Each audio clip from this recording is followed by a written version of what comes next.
Welcome to your Time Management Revolution. This is Time Management Fixer Helene Segura. In today's episode, I'll be sharing a previously recorded interview during which we're discussing time management and mind management. Enjoy! Hello, my friend, and welcome to the Mark Struczewski Podcast, the show that's all about helping you perform at an optimum level. I am Mr. Productivity, and it is my obsession to teach you how to be the most productive version of you possible. And one of the ways I do that is by inviting you to my live monthly training. On October 16th, I'm going to be talking all about the power and the how of routines. Now, to register, just click the link in the show notes or the banner of my website, MrProductivity.com, M-I-S-T-E-R, MrProductivity.com. On the show today, Helene Segura. She is the author of The Inefficiency Assassin, Time Management Tactics for Working Smarter, Not Longer. An incredible interview, chock full of insights on how you can be more productive starting today. Here's my talk with Helene Segura. Helene, welcome to the show. Thanks so much, Ski. Well, thank you for calling me Ski. Not too many guests do. And listener, we are really hoping that we can get this interview done for a couple of reasons. Number one, Helene is not like in a metropolitan city. She is like far, far, far away from a city, and her internet connection can ebb and flow throughout the day more than most of ours do. So we're hoping that we get this whole interview in because I really want to talk to her today. And because she was gracious enough to send me her book, The Inefficiency Assassin. What a name, an assassin. Who doesn't want to be an assassin? But before we get started, Helene, why don't you tell us who you are and what you do? Sure. Well, my passion in life is to bring peace to other people's lives. And I do that through teaching them about how to manage their time, which really boils down to how to manage your mind, because time management is all about mind management. I take great joy in that.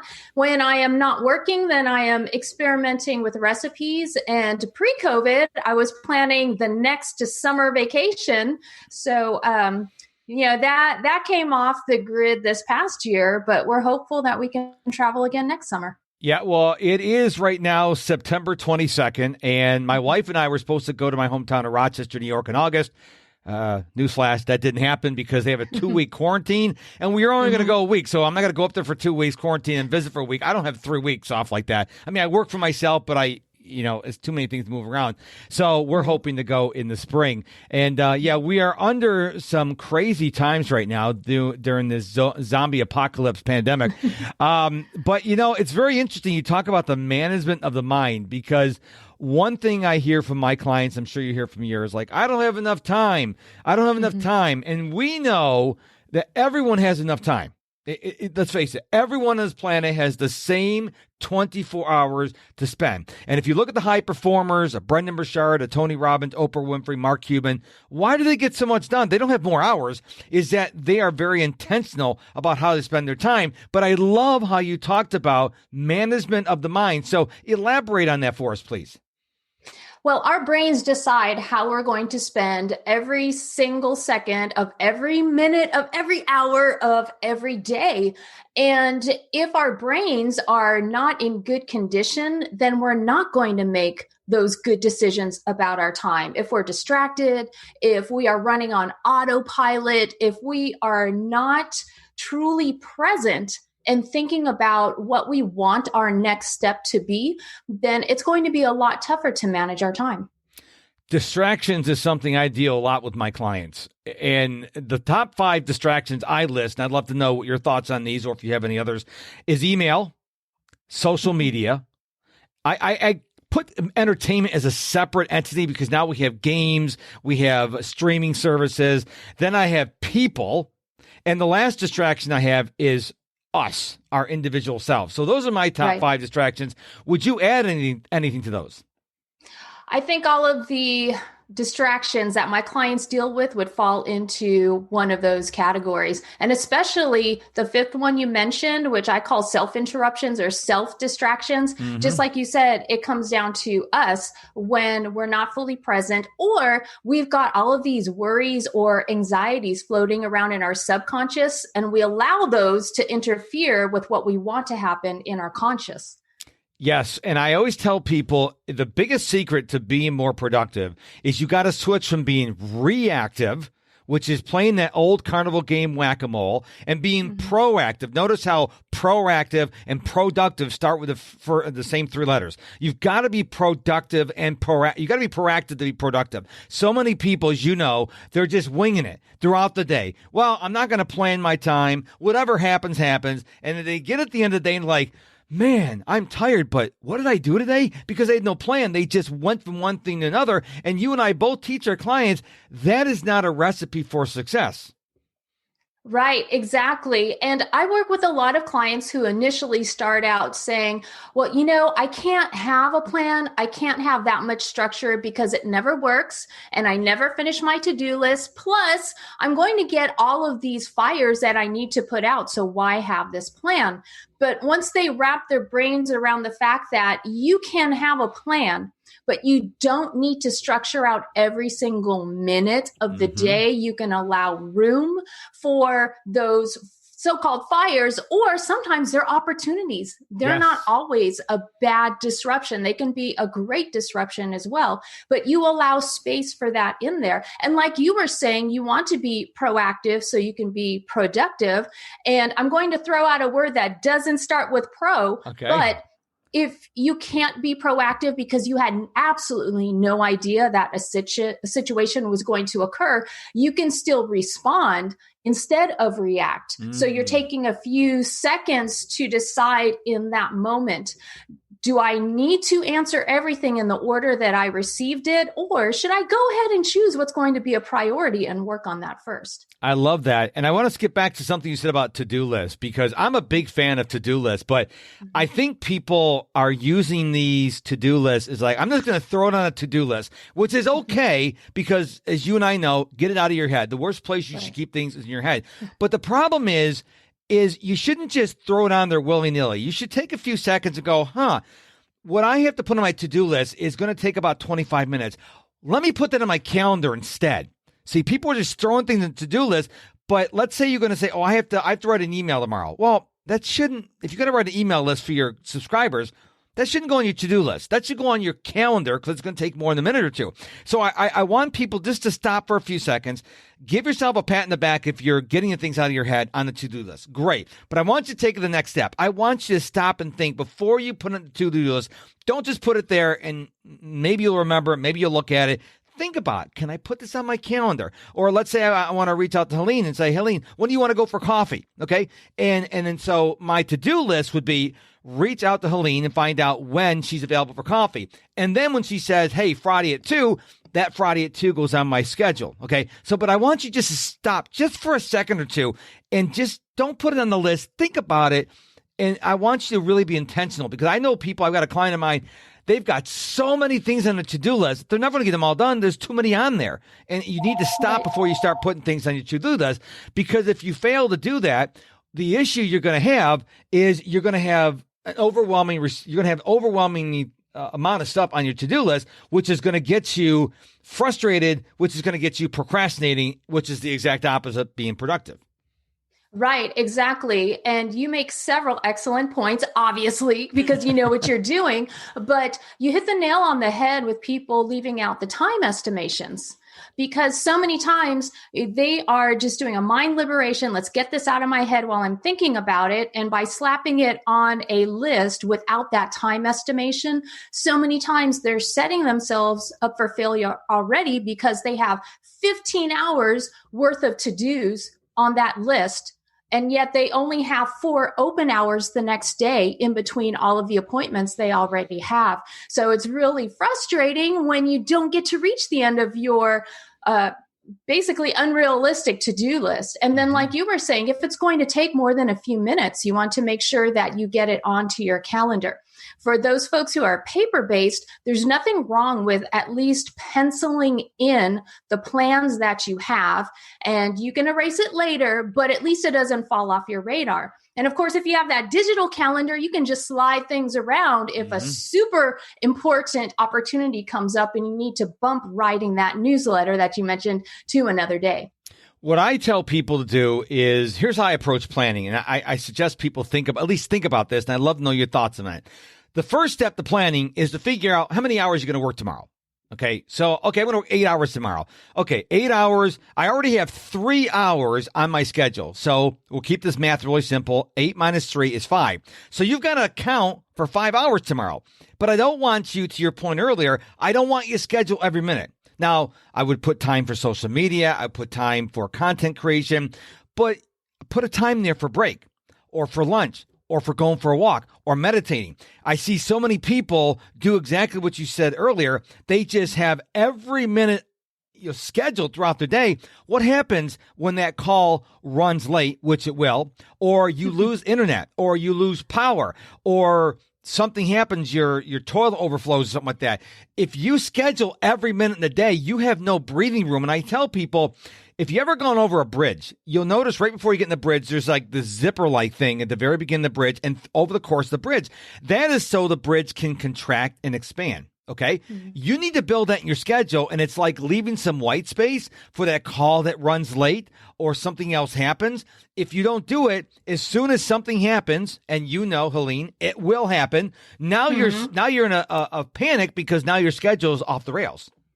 Right. Exactly. And if you work with humans, if you work with technology, your day is never, ever, ever going to go according to plan. Yep. And since all of us deal with at least one of those elements, if not both, then we're going to have some kind of issue. So exactly what you were saying, don't pack everything in. And I find that a lot of folks who operate from a place of scarcity or fear are the ones who tend to pack in their days because they're so worried about not getting everything done. But when you take a step back and you realize, if I did fewer things better, I would actually be more productive. For example, pharmaceutical salesperson who I was working with, he was trying to pack in as many sales appointments in one day. Doesn't that make sense? The more appointments you have, then the more sales you're going to get. But what's happening is he was arriving late to appointments because, like you pointed out, sometimes things can go over. So that looked really bad in that particular doctor's office. He would show up without the right brochures because he hadn't studied the previous notes. He hadn't made time for that. So when he actually cut his appointments in half, his customer service level improved exponentially. And people realized, wow, you are paying attention to me. So his sales went up with fewer appointments. Isn't and that can amazing? Happen. Right. And that can happen when you are truly intentional about what you are doing. Wow. So he got more done by doing less. I want the listener to hear that. He got more success by doing less. Mm-hmm. I want to make sure, Helene, people don't miss that because did she just say, yes, she did say that. Okay. Because say it again. Yeah.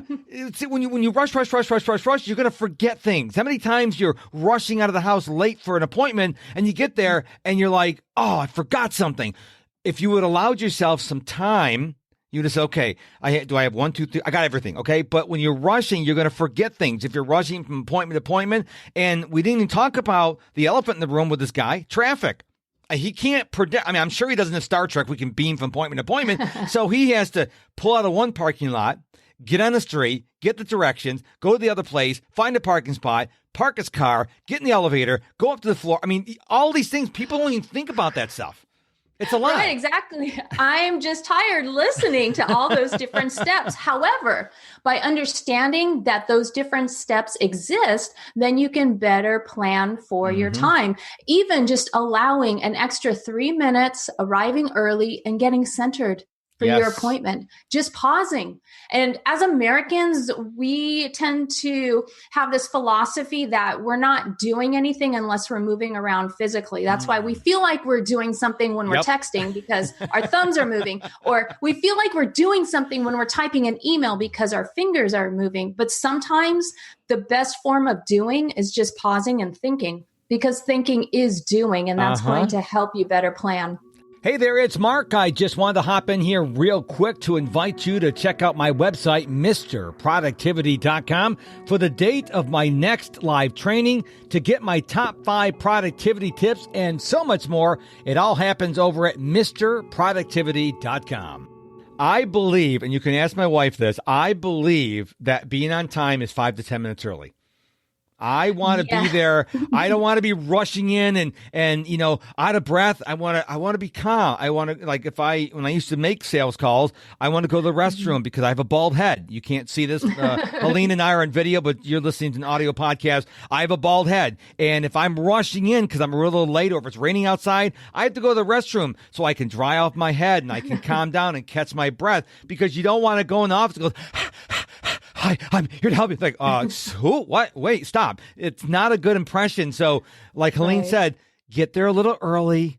Even if you sit there in the lobby and you don't even open your notebook, or I wouldn't even open my phone. I would just sit there, maybe do 1 or 2 minutes of meditation, close your eyes. Like you said, Helene, just center yourself, because then when you go into the appointment, now you're centered, you're talking about the client, you're not out of breath, and it gives a great impression. Oh, definitely. And you made a really good point about not opening your phone right before the appointment, because this is what can sometimes happen. You open up your phone to check that text or that email, and it's something that is unpleasant. And so all of a sudden, your brain starts going a mile a minute. How am I going to take care of this? Or I can't believe he said that, or I can't believe she asked that. And so now you're not centered and you're focused on this bad thing instead of being focused on what's about to be put in front of you. I laugh because I've done that so many times. I'm like, do not open email, do not open social media, do not check the news. You're about ready to go into a presentation. And I don't care if you're going to go on stage and speak, or like I do live monthly training. Even before I got on this podcast interview with you, I don't want to have anything potentially mess up my mindset. And it's okay. I mean, I'm 55 years young, and I remember when we didn't have a cell phone to carry around with us, and we went and sat down. We just sat around. We had our notebook. That's all we had. So it's okay. You don't have to be knowing what's going on in the world every second of the day. Take a breath, close your eyes, prepare for it. Now, I want to talk to you about procrastination, because we all know what procrastination is. We don't have to define it. But what I think is a very sneaky form of procrastination I see a lot more people doing is they're looking for the perfect app. And you and I know there is no such thing. And so they're reading reviews, and they're reading magazine reviews, and they're asking friends. I'm like, okay, that's procrastination, because most apps, first of all, most apps that come with your phone are very well written. They're not like everybody assumes because they come with your phone, they're crap. No, they're not crap because someone had designed it. I always say, listen, don't spend too much time looking for an app. Okay, if you want an app and the one that's built in is not really suiting your needs, then I would go out and ask a couple of really trusted people in your inner circle, what do they use? And then maybe go check the reviews on the App Store. But I wouldn't spend more than maybe 10 or 15 minutes. Don't overtake it, because I have one client, and they know more about the apps they buy than the people probably who designed them. And I'm like, the apps are designed to be downloaded and used. Maybe you have to sign in with your Google account. That's it. They're not meant to, learn all the idiosyncrasies. So I just want to caution people that a form of procrastination is finding the elusive perfect app, which doesn't exist.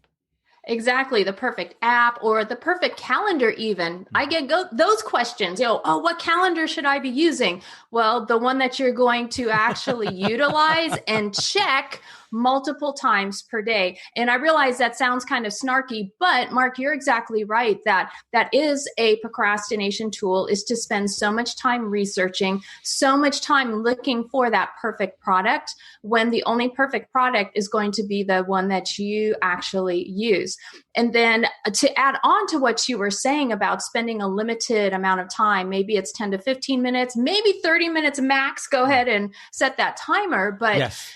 even before asking your friends and colleagues, or perhaps right after asking them, you really need to decide what you want out of it. Yes. Because you can't compare apps unless you know what you want to use it for. So you need to create that another list. You need to create that list of the features you want to utilize, the features you wish you had. So that way you can compare those apples to apples, oranges to oranges within the 10 to 15 minutes. Right. And you said something that made my heart sing. You talked about one of the most forgotten productivity app on our phones, the timer.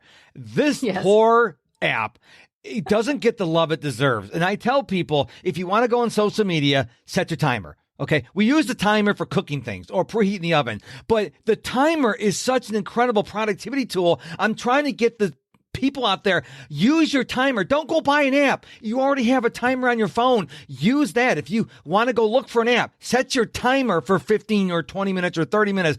Your timer is people forget about it, but it's so powerful. Definitely. And if anybody out there listening is addicted to your phone, or you think you're addicted to your phone, there's nothing wrong with an old-fashioned egg timer. Yes. The kind that you actually wind up and you just leave on your desk. Now, I realize that's difficult to carry around in your pocket. So if you're on the go, please use the timer app that's on your phone. But when you're in your office, it's so simple just to set that timer. And that way, when you need to adjust the timer or you need to reset it, you're not distracted by those other apps on your phone. It's just that standalone timer that you're adjusting. Now, I'm fascinated by learning how people work. And I'd like to know how you work. Not when you're on a coaching call. I mean, when you're trying to get some creative work, I have two things that are my go-to. I'm a subscriber to Focus at Will, which has neurologically based music, which is all instrumental. And then I built an extensive playlist on my Apple Music that's all the silver screen music, the instrumental music from the movies. And there's no words in it because when I'm trying to be creative, I can't hear words because I'm going to start singing. So when you're trying to be creative, do you listen to music or maybe waterfalls or thunderstorms, or do you like it silent? I prefer it silent. If it happens to be raining outside, I do find the rain on the roof soothing, or if there are birds chirping, that's fine. But I do not intentionally pipe in any other sounds or any other music. My challenge with that, and this is one of my so many quirks, is that I will start paying attention to how long the song is instead of concentrating on what's in front of me. So I just prefer the silence and then having that timer. And if I decide to really binge on this particular project, I'll turn off the timer and just finish working for an hour or two or however long I have to devote to it that day. That's interesting. I remember one day I had thunderstorms playing on our Apple HomePod, and my wife had gone in the shower, and she came out, and she's like, "It's sunny outside." What? Oh, you got that? Because she knows I like thunderstorm. It's just I just love the soothing music. Something else you talked about earlier is structure. We are living in an unprecedented time right now. No one listening to this podcast was probably alive during the Spanish flu of 1918. And we're homeschooling and we're working at home and maybe we got the in-laws we're taking care of. And I tell people the secret to not losing your mind is have some kind of structure. So maybe you have an hour where it's library time. Everybody goes and gets a library book, okay? And then we have an hour of family time where we all can play games or whatever. And then maybe the kids go to school during this time. I think more now than ever, structure is really important. And I think you should get the whole family involved. What do you think about that? Oh, definitely. And I know that when people hear the word structure, most often they think of work or they think of some kind of task.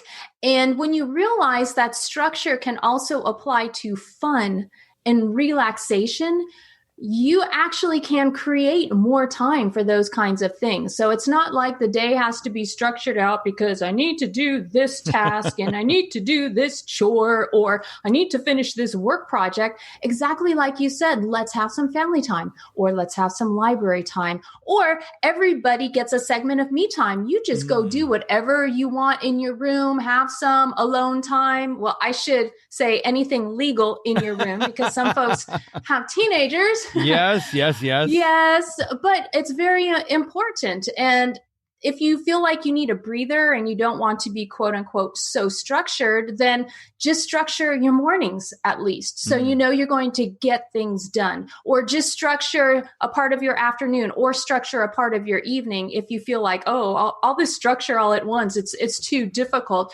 Not a problem. Just structure parts of your day until you get used to that. And then you can decide how much to expand.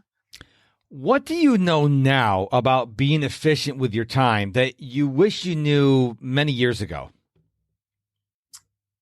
Well, seeing as how I almost flunked out of college because of time management issues, I wish I had known that I had far more control than I thought I did.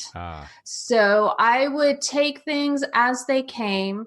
I would also say yes to absolutely everything because I wanted to be sure everybody liked me. I didn't want to hurt anybody's feelings.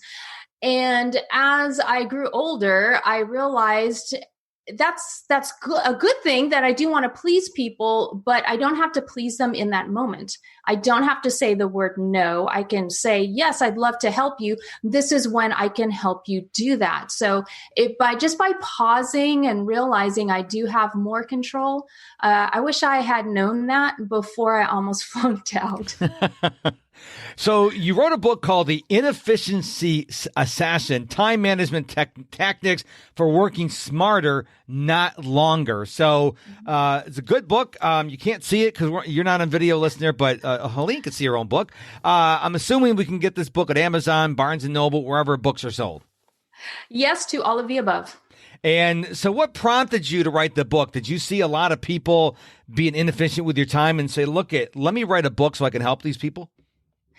That book came about 10 years into my coaching and seeing all the patterns and also hearing clients say, oh, I wish I could bring you home and just have you live here with me so you can tell me what to do. Or I need that little Helene on my shoulder so I can ask you a quick question. And so I thought, while it would be interesting to live in some of my clients' homes in some very nice places, it is probably going to be more convenient to everybody to have a book. So that's how the book came together based on the patterns and the trends that I saw over the first decade of working with clients. And then it's also written for people who don't have time to read a book because those are my people. So you don't have to read the book in order. You can just go to the table of contents, triage what your challenge is, and dive into that chapter. And then eventually you can go back and read the book in order when you're ready. Nice. Well, it's on my list of books to read. I have this policy, which is some of my guests find it really weird. When they send me books, I don't read the book until after the interview. And people go, shouldn't you read the book to prepare? I go, no, because I don't want to have like scripted questions. And you know this, Helene, we talked about this. I don't do any show prep for my podcast. And some people go, it shows. And some people go, really? Because I always tell my guests, I want to be imagining that my listener is sitting right next to me and says, ask Helene this question. And if I read the book, then my questions are going to be about what you wrote about the book. And I don't want to ask you the questions you've always been asked. So I do read the book. I just read them after the interview. So it is on my list. I do, unlike most people in this world, I try to read 52 books a year. That's my goal. Great. And I don't always read books about productivity. I love history. I love being well read because then when you're in a conversation, the more books you read, then you can have more enlightening conversations because you're not just saying, all I read about is football. No, I read about everything, which is really interesting. So thank you for sending me a copy of your book. Thank you so much for being on the podcast. Before we wrap up, where can we find you online? You can go to the webpage timemanagementrevolution.com where folks can also download a productivity kit, but that's how you can connect with me on social media, read my blog, and sign up for the newsletter, whatever you'd like to do there. There's information for you. Too bad you couldn't get like the timeassassin.com. That would be cool. It's probably already taken. Probably already taken. Yeah. And if you or I don't look it up right after this, then I'm sure a listener is going to jump on a domain purchasing site to see if it exists. Well, and all the really good domains are gone. And I tried to get mark.com. And when you go to GoDaddy and you say, I want to look mark.com, it says it's available, but we'll negotiate for you, which means it's probably 6 figures. I don't want it that bad. No, right. Just go to MrProductivity.com. You're good. Helene, it was so thrilling having you on the show. I love having other productivity people on the show. Most people go, well, why'd you have a competitor? She's not a competitor. There's 440 million people that speak English in this world.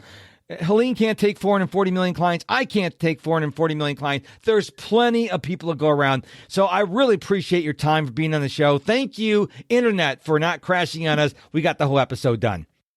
Thanks so much, Mark. This was a blast. And just before we go, don't forget to register for my October 16th training, The Power and How of Routines. You can either click the link here in the show notes from this podcast episode, or you can click the banner of my website, MrProductivity.com, MISTER, MrProductivity.com. Thank you so much for listening to this episode of the Mark Struczewski Podcast. Until we meet again, my friend, go be productive.